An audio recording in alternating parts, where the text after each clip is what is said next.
Saludándolos cordialmente, el día de hoy desarrollaremos un tema bastante controvertido, bastante usual. ¿Por qué? Por la frecuencia que se producen estos eventos, que son los accidentes de tránsito dentro del ámbito de la responsabilidad civil. Comenzaré este tema hablando de un accidente de tránsito que se desarrolló a inicios del presente año en Arequipa, en la Panamericana Sur. ¿Qué aconteció? ¿Qué pasó? Que un bus de una conocida empresa de transporte se despistó, embistió a 9 vehículos, ocasionando un aproximado de 14 muertos y asimismo 40 heridos. ¿Y cuál fue el factor predominante de este accidente de tránsito? Fue principalmente la velocidad excesiva por parte del conductor de vehículo de transporte. ¿Y qué generó? De que desarrollara 109 kilómetros por hora, cuando lo normal de esa vía no es superior a 90 kilómetros. ¿Y eso qué hizo? De que no tuviera el control de vehículo, entrar en una curva y finalmente se produjeran estas consecuencias lamentables. Así, también hay otro caso que se produjo, conocido, que tuvo gran connotación el año pasado, que fue de Melissa González Gagluffi. No sé si escuchamos de este caso que se dio en las noticias. ¿Qué aconteció? Esta joven profesional, al ir a una velocidad superior a los 80 kilómetros por hora, atropelló a 3 personas. 3 jóvenes, los cuales iban a buscar un puesto de trabajo, y quedando 2 de ellos falleciendo y 1 en cuidados intensivos. ¿Cuál fue el factor predominante en este evento dañoso? Fue la excesiva velocidad. Superó los 80 kilómetros por hora cuando la avenida Javier Prado no permite, es hasta 60 kilómetros por hora. Y aunado a esto, ella alegó de que un carro le había cerrado el paso, lo que hizo que finalmente no tuviera control, pero luego se llegó a determinar de que iba, con las cámaras y el estudio que se hizo, que iba a una velocidad superior a 80 km por hora, porque si hubiera ido a la velocidad normal hubiera tenido esa capacidad de maniobra. En este sentido, como van a poder apreciar ustedes de las estadísticas, pueden ver que en lo que va del año, en Lima, es decir, estamos hablando del año 2019 a inicios del 2020, en la Panamericana Sur, entre los kilómetros 20 y 80, es decir, en el peaje de Villa hasta la playa de Don Dormido, ocurrieron un aproximado de 526 accidentes de tránsito en lo que va del año. Por otro lado, en la Panamericana Norte, especialmente desde el kilómetro 91 hasta el 152, en lo que va del año se ha registrado 410 accidentes. Por otro lado, en la carretera central se han producido 132, entre el kilómetro 132 al kilómetro 175, que es la Oroya, ocurrieron un aproximado de 223 accidentes. ¿Y esto a qué ha conllevado? A que exista 495 muertos y 4.873 heridos, produciéndose 2.724 accidentes de tránsito de enero a agosto, conforme lo reporta el diario que vemos en la diapositiva. Y así podemos ver del siguiente cuadro, pueden apreciar ustedes de que la tasa de fallecidos es innumerable. Es una cantidad que no baja, al contrario, aumenta con el paso de los años. Y podemos ver en el cuadro cuáles son las causas fatales de los accidentes de tránsito. Por un lado, el exceso de velocidad, que se constituye en un 32.1. Por otro lado, la imprudencia del conductor en un 28.8. Por otro lado, la ebriedad del conductor en 8.1. La imprudencia del peatón en 7.2. Por otro lado, el desacato de las señales de tránsito en 2.7. La invasión de carril en 2.2. Y la falla mecánica en 2%. La imprudencia de pasajeros 1.8. Y la vía en mal estado 1.7. Entonces, la mayoría de eventos, como ustedes pueden apreciar, se debe a un 69% de acciones del conductor. Y la tasa de fallecidos la podemos apreciar del cuadro que están observando. Entonces, ¿a qué podemos arribar después de lo que les he referido? De que principalmente los accidentes de tránsito se producen por imprudencia del conductor, que va entre exceso de velocidad, que va no acatar las señales de tránsito, y aunado a otros aspectos como puede ser conducir en estado de ebriedad. Todo esto, ¿a qué conlleva? Conlleva que evaluemos y analicemos cada caso en el cual se produce el accidente de tránsito, pero partiendo de lo siguiente: que el automóvil se constituye en un bien riesgoso. ¿Y qué implica esto? ¿Qué conlleva esto? De que el automóvil, por el solo hecho de usarlo, de emplearlo, asumimos el riesgo de los daños que pueda ocasionar ese vehículo. Y en este contexto, podemos decir que el automóvil significa que se mueve por sí mismo, que se aplica principalmente a los carruajes que pueden ser guiados para la marcha por una vía ordinaria, sin necesidad de carriles, y llevan un motor generalmente de explosión que los pone en movimiento. En ese sentido, puede producirse un accidente de tránsito no importando qué tan diligentes, qué tan cuidadosos seamos en el manejo, porque aún el conductor más precavido o prudente puede ocasionarse un accidente de tránsito, como por ejemplo, estamos conduciendo a la velocidad regular de una vía, respetando las señales de tránsito, y sin embargo, de manera intempestiva cruza un peatón. Y pongamos que ese peatón se encuentre en estado de ebriedad. En esas circunstancias se puede producir un accidente de tránsito. Si bien es cierto, hay que evaluar las circunstancias del caso que pueden finalmente eximir a ese conductor de responsabilidad, pero por otro lado, esto nos va a generar en un primer momento acudir a la comisaría y todas las demás circunstancias propias que se dan producido un accidente de tránsito. Por ello, ¿qué es lo importante cuando se produce un accidente de tránsito? Si nosotros somos los que vamos en el vehículo, es importante evaluar en primer lugar las fuentes de prueba. ¿Qué son? En este caso, las fotos del lugar donde se produjo, la filmación y todas las circunstancias que se han generado. ¿Por qué?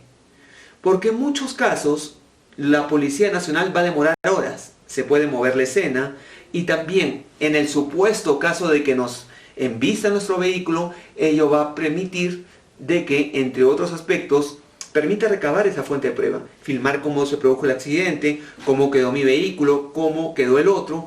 ¿Esto para qué?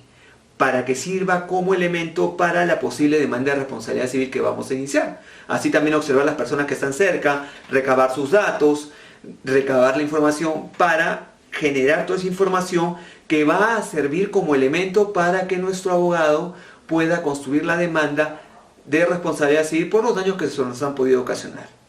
En el otro lado también de la víctima también es importante, porque esto va a permitir contar con esos medios probatorios que acrediten mi versión dentro del proceso que se va a generar.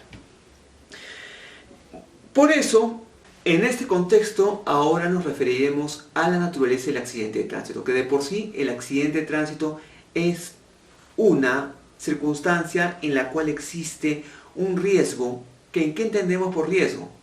Entendemos al peligro, al contratiempo posible, pero no todos los riesgos a los cuales estamos sometidos regularmente son jurídicamente relevantes, como por ejemplo, me sitúo en el caso en el cual estamos bañándonos, se cae un jabón en la ducha, pero decimos lo voy a recoger luego.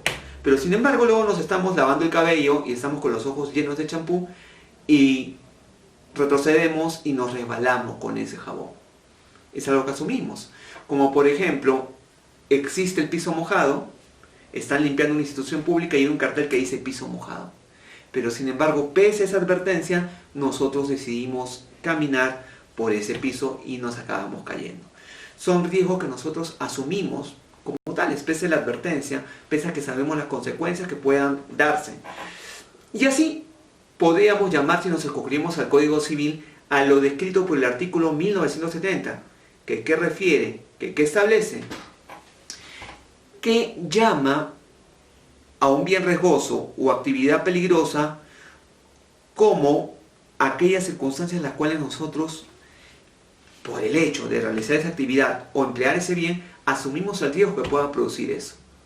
Y esto deriva en lo que es una responsabilidad objetiva, una responsabilidad en la cual no va a evaluar el dolo o culpa, sino lo que prescribe la norma sin entrar a evaluar esas condiciones subjetivas de la persona que produce el daño y las circunstancias en las cuales ha producido ese evento dañoso como es el accidente de tránsito.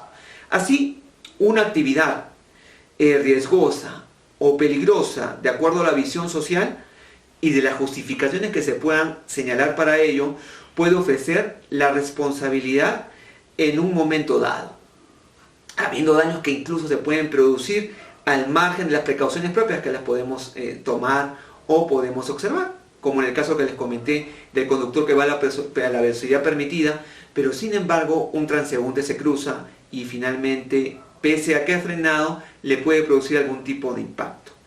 En este contexto pueden producirse diversos eventos que son actividades o bienes riesgosos, aquellos cuya realización o uso normal, según sea el caso en que se pueda generar el daño, va a generar un riesgo adicional. En ese contexto, refiriéndonos a la actividad riesgosa o peligrosa, debemos señalar que una actividad riesgosa es de acuerdo a su propia naturaleza, como lo hemos referido, de acuerdo a sus características propias, ordinarias y normales, por los medios empleados o por las circunstancias propias del caso, que genera una significativa probabilidad de riesgo o peligro para terceros, ponderables conforme a lo que regularmente sucede según el curso normal y ordinario de las cosas. En este contexto, en la doctrina argentina, ¿cómo se clasifica la actividad riesgosa o peligrosa? Como podemos apreciar en el cuadro que presentamos a continuación, podemos ver que por su naturaleza resultan intrínsecamente peligrosas por sí mismas, en el caso de la explotación nuclear o eléctrica, en el caso de un banco de sangre, entre otros diversos supuestos. Por los medios empleados, cuando son inocuas, pero adquieren protagonismo por el uso de mecanismos, instrumentos o sustancias que son peligrosas o por el uso anómalo que se encuentre.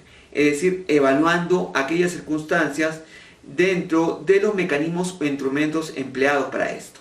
Por otro lado, por las circunstancias de su realización, que se constituyen en aquellas en que no obstante de revestir un peligro regular o constante, las modalidades de tiempo, lugar y persona se tornan peligrosas, en el caso del trabajo de construcción en obra.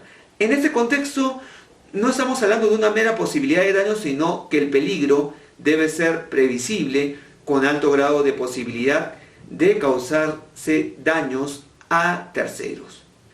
Por otro lado, debo hacer referencia a la sentencia del Tribunal Constitucional número 001-2005-PI, un proceso de inconstitucionalidad, en el cual el Tribunal Constitucional refiere al respecto a la noción de riesgo creado, que alude a la idea que todos los bienes que se utilizan en la vida moderna para la satisfacción de las necesidades suponen un riesgo común u ordinario. Empero, también hay actividades que suponen un riesgo adicional, como es el caso de los vehículos automotores, para lo cual no es necesario examinar la culpabilidad del autor, pues bastará acreditarse el daño causado, la relación de causalidad y que se haya tratado de un daño producido mediante un bien o actividad riesgosa. Hablemos de un aspecto importante a considerarse dentro del accidente de tránsito, que es que en nuestro ordenamiento el título preliminar del Reglamento Nacional de Responsabilidad Civil y Seguros Obligatorios por Accidente de Tránsito habla de la adquisición del SOA, del Seguro Obligatorio para Accidente de Tránsito, que se encuentra aprobado por el Decreto Supremo número 024-2002-MTC, que lo define en su artículo 5 como el evento súbito, imprevisto y violento que incluye un incendio y un acto terrorista en el cual participa un vehículo automotor en marcha o reposo en la vía de uso público causando daño a las personas, sean ocupantes o terceros no ocupantes, del vehículo automotor que pueda ser determinado de manera cierta. Por otro lado, también el Reglamento Nacional de Tránsito, aprobado mediante el Decreto Supremo número 033-2001-MTC, por su parte, considera como accidente a secas al evento que cause daño a personas o cosas que se produce como consecuencia directa de la circulación de vehículos. En este contexto, si se produce un accidente de tránsito, lo primero que vamos a hacer es verificar y evaluar cada uno de los elementos de la responsabilidad civil. Dentro de todo supuesto de accidente de tránsito y de pretender establecer y demandar los daños que se nos han podido ocasionar, tenemos que ir a analizar, recuerdo nuestra pretensión, nuestras pruebas, si se dan y se cumplen cada uno de los supuestos de responsabilidad civil. En este sentido, si nos situamos en el elemento imputabilidad, nos va a llevar a ver si la persona que ocasiona el accidente de tránsito tiene capacidad para responder por el daño.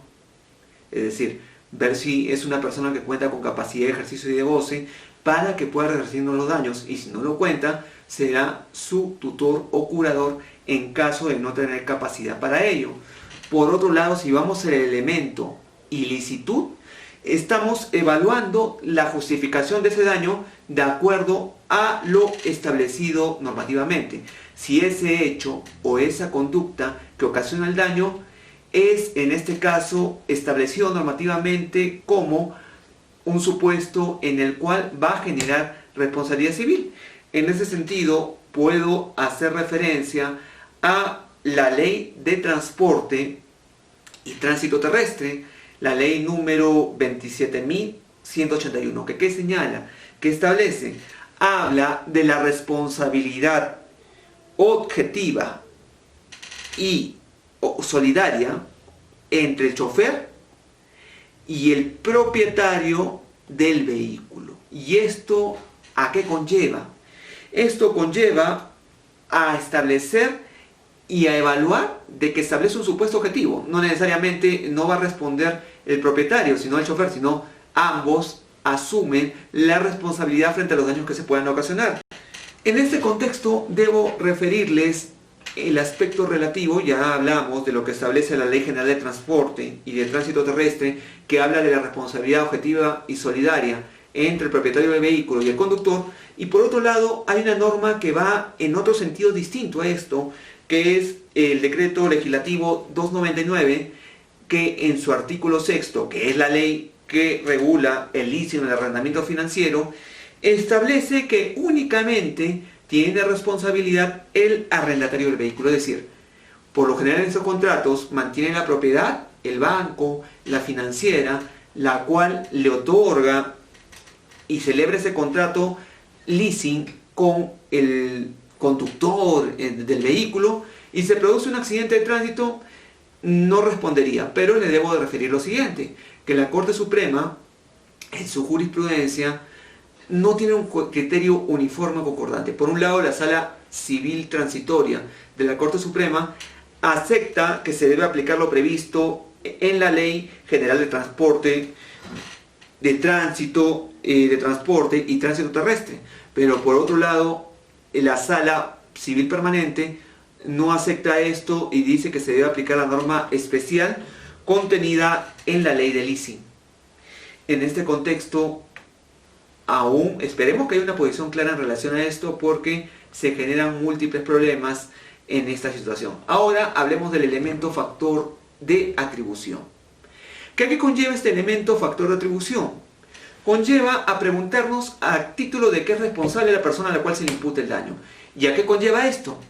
Conlleva a que evaluemos, a que miremos, en este caso, todas las circunstancias que se han dado en el evento dañoso dentro del accidente de tránsito. Por un lado, la velocidad en que iba en la vía. Por otro lado, si no obedeció las señales de tránsito, entre diversas circunstancias para poder establecer este factor de atribución y la responsabilidad de la persona a la cual le vamos a imputar el daño. Por otro lado, el daño propiamente. que derivarían las consecuencias negativas de la lesión que se produce a la persona o a los bienes de la persona producto del accidente de tránsito. Y esto conlleva a tener en cuenta que dentro de la responsabilidad civil contractual o extracontractual, el elemento común que nunca va a dejar de existir es el daño. Si no existe daño, no podríamos hablar de responsabilidad civil. Por otro lado, el nexo causal, que nos conlleva a preguntarnos la relación que existe entre el hecho y el daño. ¿Y esto a qué conlleva? Conlleva a ver y evaluar los hechos en los cuales se produjeron el daño y por otro lado el daño propiamente. Y del enlace de esto vamos a establecer este elemento. Si se rompe ese nexo causal, estaríamos hablando de supuestos de ruptura del nexo causal que harían que no exista responsabilidad civil. Como por ejemplo, por el hecho de la propia víctima, como por ejemplo, estamos hablando de supuestos de caso fortuito, fuerza mayor o hecho de terceros también, que podría romper este nexo causal. Como hemos podido apreciar del cuadro que hemos observado a continuación, podemos ver esa clasificación que ha sido establecida por el profesor Juan Espinosa Espinosa. Ahora bien, continuando con ello, tenemos que hablar de otros aspectos más que tenemos que tener en cuenta en la pretensión de responsabilidad civil por accidente de tránsito, que es establecer cómo vamos a plantear en la demanda el daño patrimonial y el daño extrapatrimonial o subjetivo. Si hablamos del daño patrimonial, estamos hablando de la disminución inmediata del patrimonio. Es decir, estamos hablando, por ejemplo, de si se ha producido daños al vehículo, de los gastos para el arreglo, de los gastos para efectos de la reparación del vehículo. Pero estamos hablando de que se va a contabilizar en este rubro los gastos efectivos que se han dado. Por otro lado, que sean debidamente acreditados con la documentación, boletas, facturas y los demás instrumentos que contribuyan a esto. Por otro lado, el lucro cesante, que es lo dejado de ganar y percibir, que a qué va a conllevar.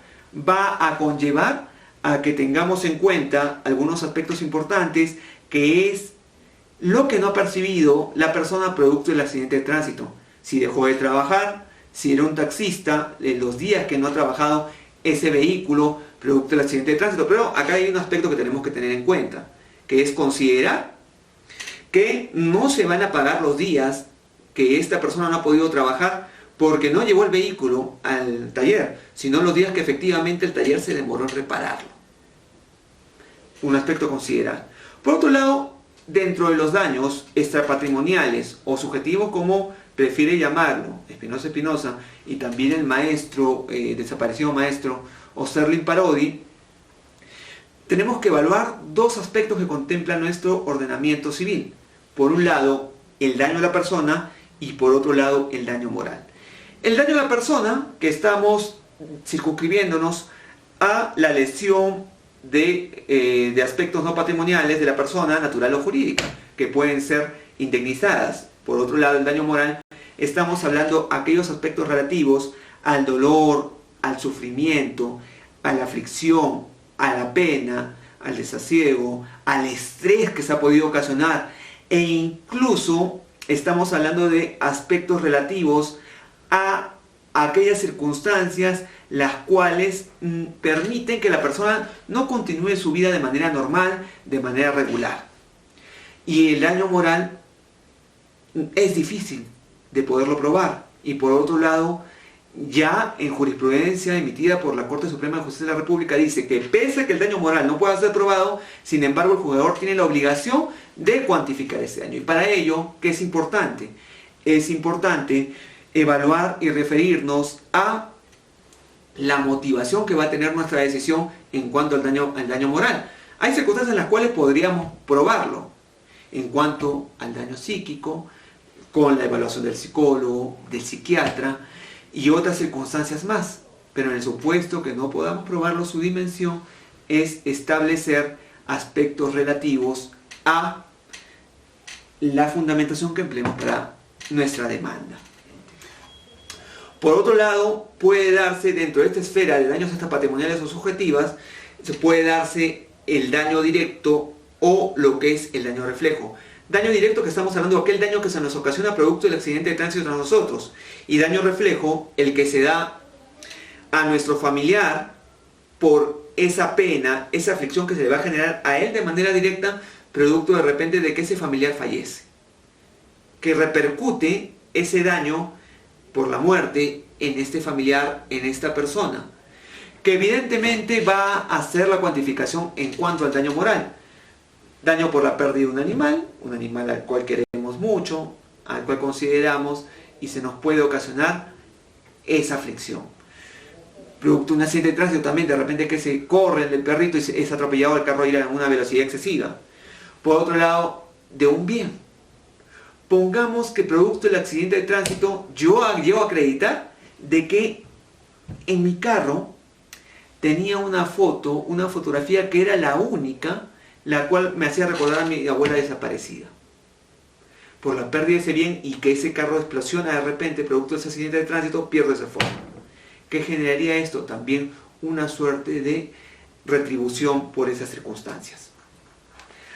Ahora bien, debo señalarles algunas circunstancias que se dan en torno a lo que es la reparación civil. Todo accidente de tránsito va a ir a dos ámbitos. Por un lado, se va a iniciar necesariamente un proceso penal de acuerdo a las circunstancias propias que se han dado en ese accidente de tránsito, si hay personas fallecidas, si hay personas que han sufrido lesiones, y por otro lado, si se dan circunstancias en las cuales se producen daños al vehículo. Y en esto tengo que comentar lo siguiente, de que por estos, en el ámbito penal que se considera como un delito de peligro común, existe, como vamos a ver a continuación, el acuerdo plenario 06-2006-CJ-116, que fue expedido por parte de las salas penales de la Corte Suprema de Justicia de la República, en el que se discutía si es posible que exista responsabilidad civil derivada del delito de peligro común. ¿Y qué se estableció en el fundamento séptimo de este acuerdo plenario? Que la reparación que legalmente define el ámbito del objeto civil del proceso penal y está regulado por el artículo 93 del Código Penal, desde luego presenta elementos diferenciadores de la sanción penal. Existen notas propias, finalidades y criterios de imputación distintos entre la responsabilidad penal y la responsabilidad civil, aun cuando comparten un mismo presupuesto, que es el acto ilícito causado por un hecho antijurídico, a partir del cual surgen las diferencias respecto a su regulación jurídica y contenido entre el ilícito penal y el civil. Y así las cosas, se tienen que, por un lado, el daño civil causado por un ilícito penal, y el que obviamente no puede identificarse como una ofensa penal, lesión o puesta en peligro de un bien jurídico protegido, cuya base se encuentra en la culpabilidad del agente, la causa inmediata de la responsabilidad penal, y la civil, ex delito, infracción, daño, es distinta. Y el resultado dañoso y el objeto sobre el cual recae la lesión son distintas, pero ¿qué se establece en este acuerdo plenario? Que el juzgador penal tiene la obligación de identificar los daños que se hayan podido ocasionar y fundamentar y motivar la decisión para efectos de el monto que va a otorgar por parte de el concepto de reparación civil, que abarca y que empleará elementos de la responsabilidad civil, principalmente de los daños, para la motivación que se otorga. ¿Y para qué se ha dado esto? ¿Por qué? Porque existen muchas críticas a los montos que se otorgan en las reparaciones de carácter, la reparación civil que se da en el ámbito penal frente a la que se da en el ámbito civil. Evidentemente hay excepciones que debo mencionar, que es la del fotógrafo Ivo Dutra, el cual fue y se le asignó una reparación civil superior al 1.000.000 de nuevos soles, considerando a la empresa Orión como tercero civilmente responsable con el conductor para resarcir estos daños por la puesta en peligro que puso de poner a un conductor, el cual, pese a que tenía varias infracciones de tránsito, permitió que continuara laborando y causando un peligro para la sociedad. Y en este contexto debo señalar que cuáles son las críticas que se hacen al sede penal en relación a los daños derivados del delito. Por un lado, no se realiza un debido análisis en el proceso penal de la responsabilidad derivada de un delito, no siendo precisos al concederse una reparación y se otorga un monto global por concepto de reparación civil, que no se explica cómo se arriba ese monto, no se explica las circunstancias para esto. Por otro lado, la responsabilidad civil, sea ante un juez civil o un juez penal, debe seguir una secuencia compuesta por dos partes. Por un lado, analizarse los elementos de la responsabilidad civil y después, en base a ello, encontrar al autor del daño, que es algo que se debería efectuar en sede penal. Por otro lado, la víctima debe identificar cuál es el daño que ha sufrido y este debe subsumirse en alguno de los conceptos de los daños reconocidos por nuestro ordenamiento civil, como lo he presentado anteriormente. Por otro lado, el juez penal debe identificar correctamente la categoría de daños que está compensando para así evitarse otorgarse montos globales por reparación o resarcimiento, lo cual permitirá establecerse si la cosa juzgada penal es oponible en sede civil. ¿Y todo esto a qué conlleva? Conlleva a que, por un lado, podemos apreciar que en los procesos penales las partes, una vez que se les otorga un monto por reparación civil, prefieren no cobrarlo y acudir a la sede civil, a un proceso de responsabilidad civil por accidente de tránsito. Debo comentarles que jurisprudencialmente es permitido esto. Es permitido por dos circunstancias. La primera, de que se ha establecido de que no se generaría el aspecto relativo a la cosa juzgada penal. ¿Por qué? Porque si vamos al ámbito civil, en cuanto a una pretensión, se tiene que evaluar la triple identidad para que exista cosa juzgada. Partes, objeto y que sea el mismo proceso. Y por lo general en el ámbito penal, la decisión que otorga la reparación civil no evalúa y no analiza los elementos de la responsabilidad civil. ¿Y esto a qué conlleva? Conlleva a que tengamos, si no se nos ha otorgado, por ejemplo, un monto determinado por daño moral, un monto determinado por daños patrimoniales, y se nos ha dado todo de manera global, al no haber existido ese análisis y ese estudio, podemos tranquilamente peticionar nuestra reparación en el ámbito civil frente a ese daño producto de esa circunstancia delictiva. En este contexto, y ya para ir cerrando el tema, volvemos a repetir que el accidente de tránsito tiene y genera una responsabilidad de carácter objetiva. Por otro lado, puede existir incluso una imputación sin culpa, que ¿qué implica? Que es el criterio por el cual se imputa responsabilidad a un agente respecto a un daño con el simple hecho de comprobarse ciertos supuestos fácticos con la norma, que a priori sanciona sin requerirse de la valoración de la conducta del agente. Por ejemplo, se da una circunstancia en la cual no se produce un accidente de tránsito, no se produce ningún evento o circunstancia dañosa, pero existe la obligación de indemnizar al Estado, como en el caso en el cual salgo de una reunión, he tomado y me he excedido de repente el número, la cantidad de alcohol, pero conduzco de manera diligente, llego a mi domicilio y me interviene la policía llegando a mi domicilio. Me puede intervenir, pese a que no he producido ningún accidente de tránsito, porque la norma prohíbe de que pueda manejar uno bebiendo alcohol en la cantidad de exceso establecida en la norma. Ahí podemos ver este supuesto. Por otro lado, un aspecto importante del cual tenemos que referirnos es la carga de la prueba en los accidentes de tránsito, que conlleva lo siguiente. Todos sabemos que la carga de la prueba, conforme al artículo 196 del Código Procesal Civil, establece que la carga de la prueba incumbe al autor. Y todo aquel que alega un hecho tiene que probarlo, tiene que acreditarlo. Y así, en el accidente de tránsito, al existir una responsabilidad objetiva por la calidad propia de bien riesgoso del vehículo, esto va a generar un riesgo, como les he referido, por el vehículo, tanto el conductor y al propietario en el supuesto de ocurrir un evento dañoso.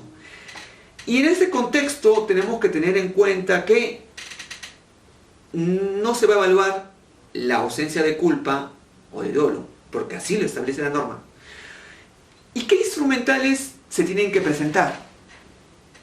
Por un lado, estamos hablando del atestado o el informe policial que determinará la responsabilidad y la magnitud del daño que se ha ocasionado. Por esto les digo que es importante las fuentes de prueba que tengamos apenas se produce el evento dañoso, que nos va a servir para construir nuestra pretensión de responsabilidad civil. Por otro lado, los comprobantes de pago que hemos tenido para los gastos de reparación del vehículo, si hemos pagado de repente algún gasto inmediato a esa persona que ha sido objeto del accidente de tránsito, las boletas de venta, las proformas, fotografías, declaraciones testimoniales y todo lo demás que pueda contribuir a acreditar lo que estamos sosteniendo. Ya hablamos en relación a la responsabilidad que existe, no tanto hablemos de responsabilidad, sino la obligación que existe en relación a adquirir el seguro obligatorio por accidente de tránsito, como lo señalamos, establecido en el Decreto Supremo 049-2000 MTC del 10 de octubre del 2000, que establece la obligación de contratar un seguro de accidente de tránsito por parte del propietario o prestador del servicio de transporte, para que cubra y atienda las circunstancias de siniestros que se puedan generar y la afectación a las personas que van en el interior de ese vehículo y su atención hospitalaria inmediata. Y así como vamos a ver en el cuadro que apreciamos a continuación, la ley 27.181 establece la obligación de contar con un seguro obligatorio de accidentes de tránsito para cubrir los daños personales de los ocupantes o terceros no ocupantes resultantes de este evento dañoso, de este accidente de tránsito, y establece la posibilidad de los servicios públicos de transporte cuente con esos seguros para cubrir los daños personales, lesiones o muerte, sin considerar los daños materiales. Esto queda para el otro ámbito que se discuta en un proceso judicial, o pueda ser asumido por un seguro particular contratado para esto.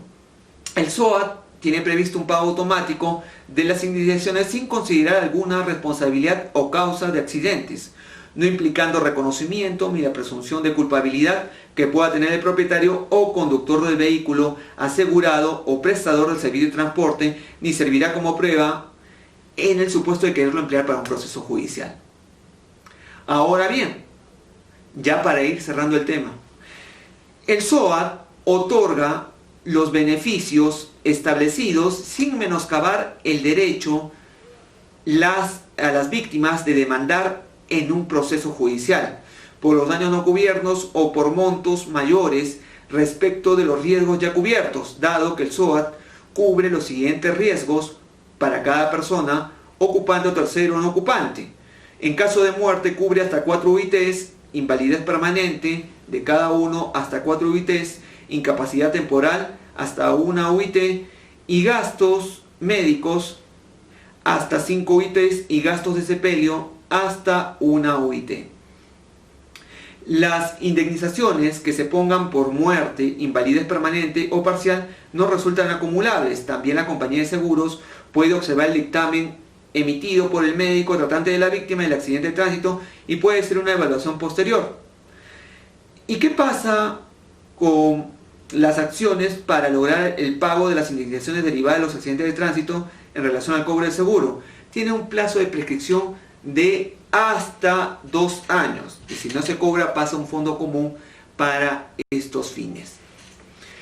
En estas circunstancias debo señalarles que es muy importante apreciarse todas aquellas circunstancias que se dan en torno al accidente de tránsito para establecer nuestra demanda, considerar los medios de prueba y posteriormente que se van a convertir, las fuentes de prueba que posteriormente se van a convertir en medios probatorios dentro del proceso, y asimismo todos aquellos aspectos relevantes en cuanto a fundamentar, en cuanto a expresar cada uno de los daños que pedimos su resarcimiento, acreditándose lo que deba acreditarse, ¿todo para qué? Para conseguir un resarcimiento adecuado que favorezca y permita restablecer el orden quebrantado producto del accidente de tránsito y que va a generar los daños que van a ser reclamados en el proceso judicial. Muchas gracias.